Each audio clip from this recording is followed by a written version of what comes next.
McCuistion, for over 28 years talking about things that matter with people who care.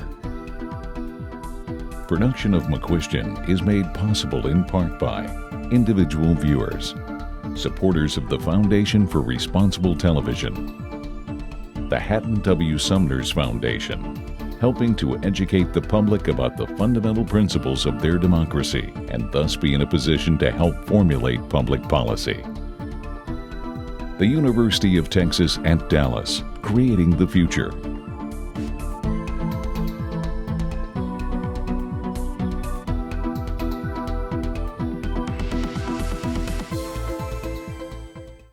Well, welcome. I'm Dennis McCuistion, and today's program is on something that each of us deals with every day. It's called trust.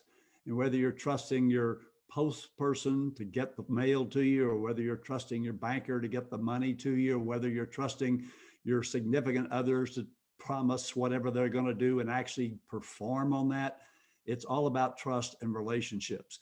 And to introduce this subject even more and our two wonderful guests who will talk about it, here's my friend Jim Falk.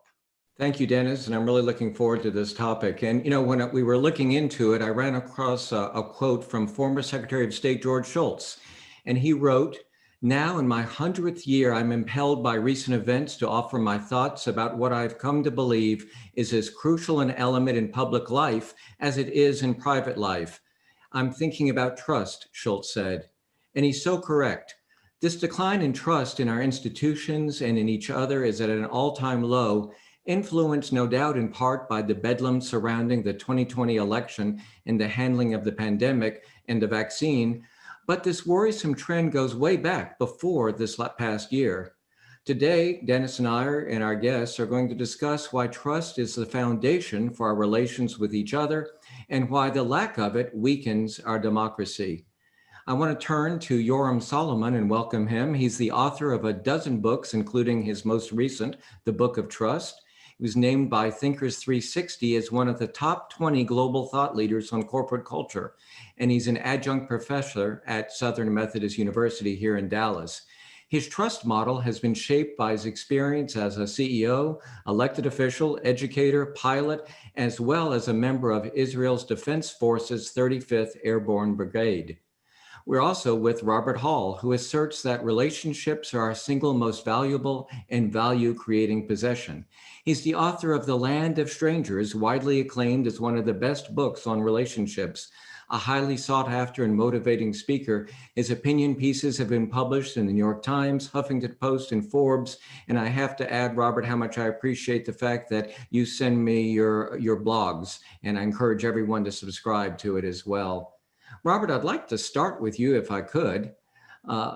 In the early 1970s, half of Americans said that most people could be trusted. Today, that figure is less than 1/3. Why such a decline? Well, first of all, it's great to be with everyone. I think we have to, first of all, when we look at trust, it's really on three levels. One is trust in terms of intent. Do I trust someone's intent? Are they fair? Next level is, do I trust their competence, their capability to do what they say they're going to do? And three, do I trust they'll be able to deliver the results? And where I think we're seeing the biggest challenge these days is trusting people's intent. And interestingly enough, I think we're all seeing in relationships, trust is the glue and the lubricant for relationships, that there's been a dramatic decline starting in the 60s up until today. What's not as clear for a lot of people, Robert Putnam's got a new book out called The Upswing, is we're really very similar to where we were in the 1980s and 1890s and 1900. I promise I wasn't alive then, but nonetheless, when we had robber barons and monopolies and a lot of narcissism. And so one of the takeaways from what we've seen in decline of trust, both from the Gilded Age then and what happened since the 60s and 70s to now, is there's a couple of things that occur, is significant shifts in equality. And typically when we see inequality rise, we see trust fall. And then secondarily, when we see what's going on with families and other parts, religious groups, clubs, and so forth, we see that when we lose the glue in our relationships, that it is both caused by and then a result of trust. So I think when we look at it, we have to look at it in that context. And I would say that the income inequality that we experience today is one of the drivers. One final point. In the 1880s and 90s, 1% of the people created about or captured about 20% of the income. When we got to 1960s and 70s, the top 1% captured about 10% of our national income. Today, we're back to a point where about the top 1% have about 19% of the income. So I think one of the things we have to look at if we're going to get better at trust is we have to look at the issue of fairness. Now that's easy to say, and how you go about that's tricky and important. So when you look at this, when was trust at its highest wherefore Americans trusted their government? Well, when you look at it, the trust in the government was very high in the 60s and 70s. And there's other factors we look at. You look at in the 40s, 50s, and 60s, collaboration among members of Congress. You look at the level of polarity was very low. We've heard all today that 45% of Democrats and 35% of Republicans today say they would be unhappy if their child married a person from the other party. In 1950, that was 5%. So we have dramatically increased our distrust of those who are different from us in terms of politics and related to that to religion. And that occurs at a time when there's been a dramatic increase, obviously, then in the spending on elections. Yoram, you've written a great book on trust. And so tell that viewer, number one, why you thought that topic was so important. And then secondly, one of the things you write a lot about in there is the trust issues within business relationship and consumer relationship. So give us some sense of that, if you will. Yes. By the way, thank you for having me, Dennis and Jim. And I couldn't agree more with Robert. When you have kids, you worry about, I have two girls. I worry more about them marrying, period. Doesn't matter which party. I don't want them to marry. I want them to stay home. But seriously, I really started with innovation for many years. I started as an engineer. I dealt with innovation. And it was one day when I was trying to help a company come up with a culture of innovation that asking question after question, what constitutes a culture of innovation? It's giving your employees autonomy. It's employees being accountable. It's the ability to hold a constructive disagreement that is based on your willingness and ability to be vulnerable with one another, to provide direct, unfiltered feedback, and to be receptive to that kind of feedback. And that's, as I started asking them questions, it dawned on me, nothing is going to happen without trust. And so what I realized at that point is you're trying to deal with innovation and productivity.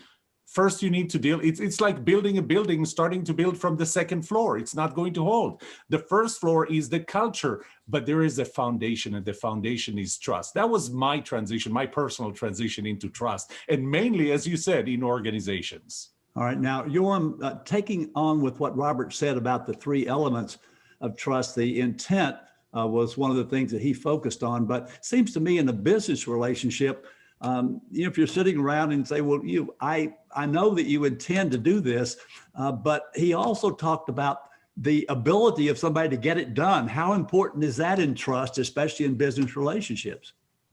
I think I created a model of 6 main components of trust. And I think getting things done would fit mostly into the competence element. You don't consider somebody to be competent if they start things and never finish them. So that is a significant part. If you look at it from kind of a financial analogy, competence, shared values, fairness that Robert suggested as well. Fairness is a big part of it. The fact that we share values and the polarization has an effect. From a financial analogy, those are the equivalents of, call it a balance sheet. Okay, those are things that you have or you don't have, and you have them to some extent. but there's also the interaction. In every interaction that two people have, whether it's in the personal level, person with the government, inside the workplace, there are dynamic elements of trust, and those include, I think Robert mentioned the attitude. I found two things. One of them is the level of BS that we include in a conversation.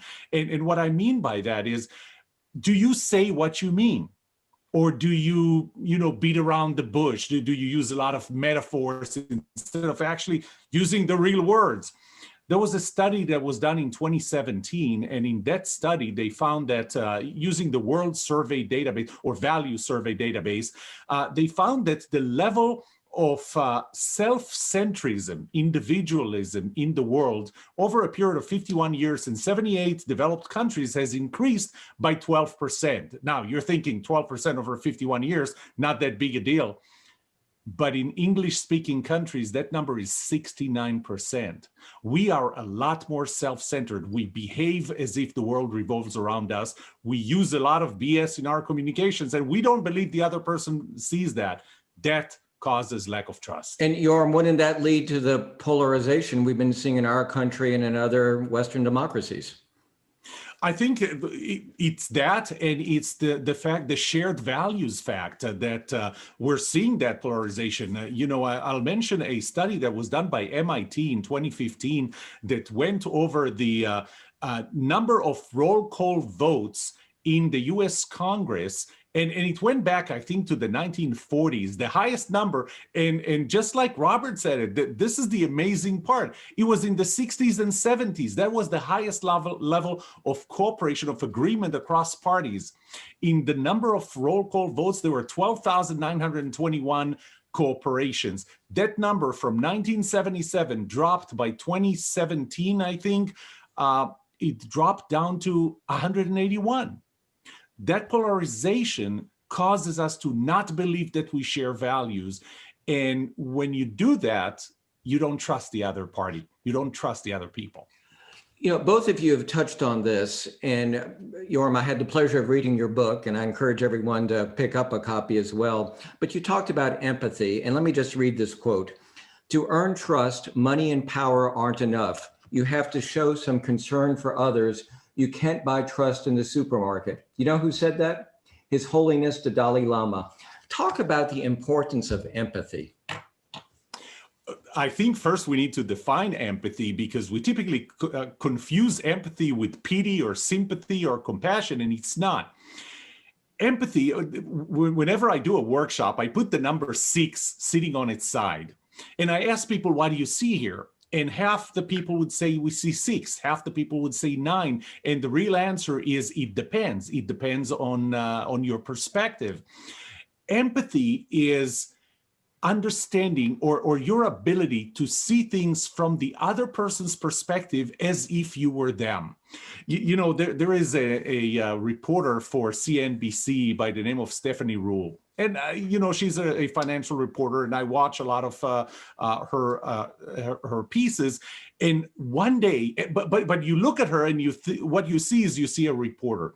One day, I remember her husband posted on Twitter, he posted a picture of her speaking in front of the camera, and in her lap, her son, who was too tired, was napping. That was the moment that you stopped looking at Stephanie as a reporter, kind of an object, and you started seeing her as a person. That is a big part of empathy, and therefore a big part of trust. Yeah. And Robert, we talk about relationships and the importance of trust in those relationships, but it seems like trust is sort of, in some ways, we've been talking about institutional trust or governmental trust. And then there's other things that I think you talked about, particularly in your book, and that's trust on the, let's say, individual level as it relates to personal relationships, and even, you mentioned Putnam and his original book on bowling alone. Talk to us about the difference in those two, and how trust actually in some ways can be improved if we will look at what we can do to change it. I think part of it starts with what Yoram talked about, what Jim mentioned, is that to the extent I'm so focused on myself and am selfish, the age of the me generation, the selfie generation, then I have no ability in terms of empathy to see what's going on with someone else. And if someone perceives that I am not trustworthy, to me, so much of what we have to do, whether it's individually or institutionally, is if we want to have more trust, we have to become more trustworthy. And becoming trustworthy means being a part of the team, being the we. The earlier thing I mentioned about is we've gone through a period of time where it was I, and then we, and we're back to I. And so in my sense, when we talk about at an individual level, how does that happen? Well, it happens as we have more interaction. And there's a lot of research that shows that what happens face-to-face individually can build trust. It creates exactly what Yoram says. We see the child lying in the lap. There's a lot of research that shows that bosses who go and visit their subordinate in their home come away with a different level of empathy about them, and it changes perceptions. And so, well, Robert, to me, let me stop you there for a second. Given this world, we're doing Zoom right now. We're not sitting in a studio next to each other. How is this affecting things today? Well, I think it's really significant, and let me relate it then to the selfishness thing. At a time when we were already struggling with loss of face-to-face interaction, when we were already concerned about concentration of monopolies and power and money, COVID comes along and is a huge accelerator of the two trends that were probably most divisive and unsettling in terms of trust. So our inability to be face-to-face and dealing with the unfairness, we all know a group of billionaires have created about $1 trillion more of net worth than they had when they started 9 months ago. And we know a number of groups of small mom and pops, restaurants and so forth are going out of business. So coming out of the COVID era, I believe we're going to have to be much more intentional about rebuilding trust and rebuilding relationships. It's not going to be like it was before. And so in my view, that means that organizations are going to have a different way of leading. There's going to be the need for a different kind of leadership than what we've had in the past. It's not something we've never heard of, but we're going to have to be much more intentional about what I call relational leadership, and that is building productive relationships with our stakeholders. And that means three things. It means we have to be better at distributing opportunity. It means we have to be better at distributing kind of the transparency and participation. And out of that, we've got to hope that outcomes become more even. The research shows if you just go in and take money from one group and give it to another group, it doesn't particularly build trust. So what we've got to find is a way, and leaders have to do this with diverse stakeholders, customers, employees, shareholders, yes, the community, the environment, all of that, is they've got to optimize the friction and disagreements there. Yoram, I know you've done a lot of work on this. What is the real cost of this lack of trust? One thing that I did want to mention is, because I think it's an important point, you talked about Zoom, you talked about COVID. There was a study done by Paul Zak about the relationship between oxytocin and trust, and oxytocin is released when you touch. And as you know, I'm also a professional speaker, and I miss standing in front of an audience. However, in the business environment, we typically are not meeting face-to-face when we can just send an email. And I think that if there's an opportunity coming out of this pandemic right now, it is the use of Zoom or Microsoft Teams or Google Meet and all the other tools, because when you can see the other person, when you can see their body language, and when their body language is consistent with their words, you trust them more. But you asked about the cost of trust, and in some of my findings and findings that I read from other research, trust has a big impact, at least at the corporate level. It has a big impact on job satisfaction, on burnout levels, on engagement levels. I mean, and I'm talking about engagement levels that are 76% higher, or job satisfaction that's 29% higher when you have trust. But, you know, in the corporate environment, what do we care about? We care about productivity and innovation. When you don't have trust, those go down 40%, 39% when you don't have trust. Shareholder returns, we care about shareholder returns, 73% down, 73% less shareholder return when you don't have trust. What about the factor of one's education or their age? How does that affect how they feel about trust? Go ahead, Well, actually, it's interesting you bring this up. There was a study done recently, I think it was Pew Research, that brought up, they asked the same questions. What do you think about, do people care about themselves more than they care about me? Are people trusted in general? And people, you know, people 65 years and older were the ones that thought that I think it was about 61% who said, yes, I think that people do care about me. 29% for millennials, 29%. And I think that one of the reasons is because this is a generation that's focused on text, that's focused on the device, and a lot less intimate interaction with other people. We know today that globally 56% of the people in the world think capitalism has done more harm than good.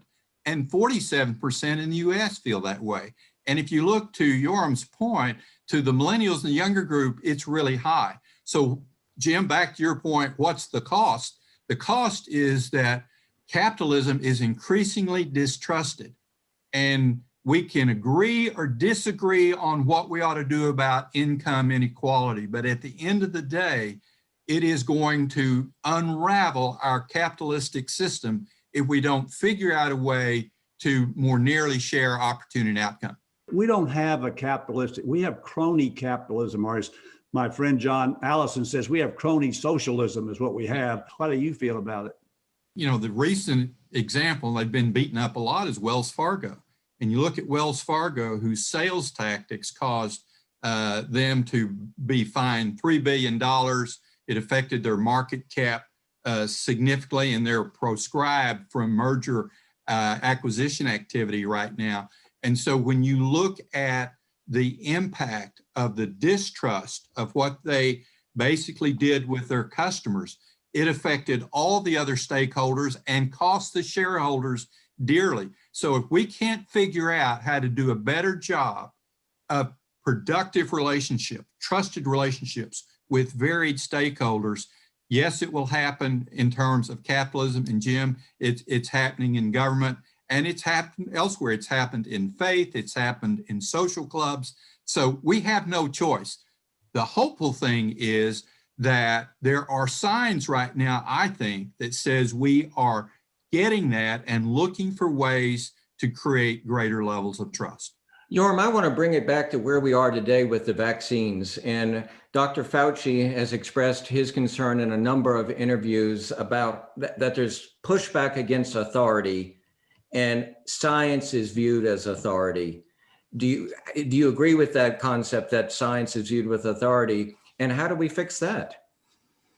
Actually, I don't necessarily agree that science is viewed as the authority and therefore should not be trusted. I think that when you assume or perceive scientists to be affiliated with authorities, with government, with a political party, is when you don't trust them.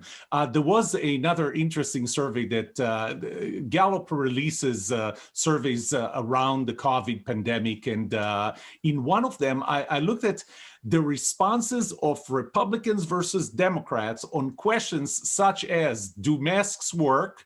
Are you going to wear a mask? How soon do you want to go back to work, or should we go back to work? Social distancing, everything around it. Do you trust the scientists? And they were polarized along party line on an issue that is completely apolitical. This is a scientific matter. But in another study, and that wasn't Gallup, that's again Pew, when they ranked the level of trust that we have in people, in different people, number one was actually scientists, and the last one they asked about was government. So I think that the level of trust that we have in scientists declines once and if we perceive scientists to be affiliated with a political party or a political position. That's when we lose trust. Robert, you and Yoram are almost out of time. I want to give each of you 30 seconds. Tell that viewer the one thing that he or she can do to increase their own personal level of trust in their own lives.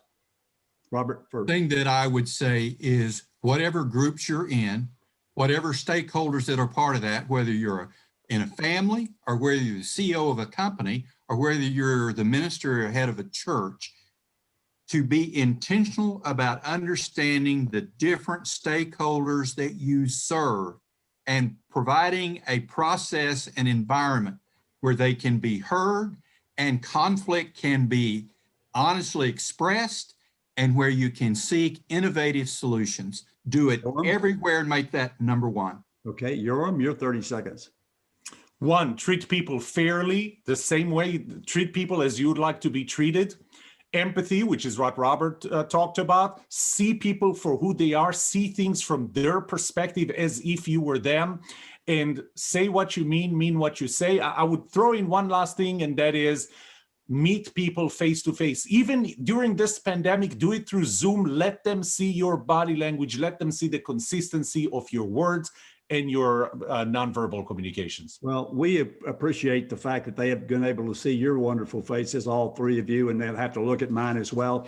I'll close with one story. I went to one of my banks, Veritex Community Bank, this week and had a transaction that was a little bit unusual for them. But because of their relationship with me and my relationship with them, the lady running the office, Gina, said, "Dennis, I trust you." And I thought, I'm going to use that on the program since that was 2 days ago. So find relationships that you can keep, do as they say, what you say you will do. And I would say treat other people as they want to be treated, not exactly as you might want to be treated. Thank you for joining us because, as always, we talk about perspectives that matter with people who care.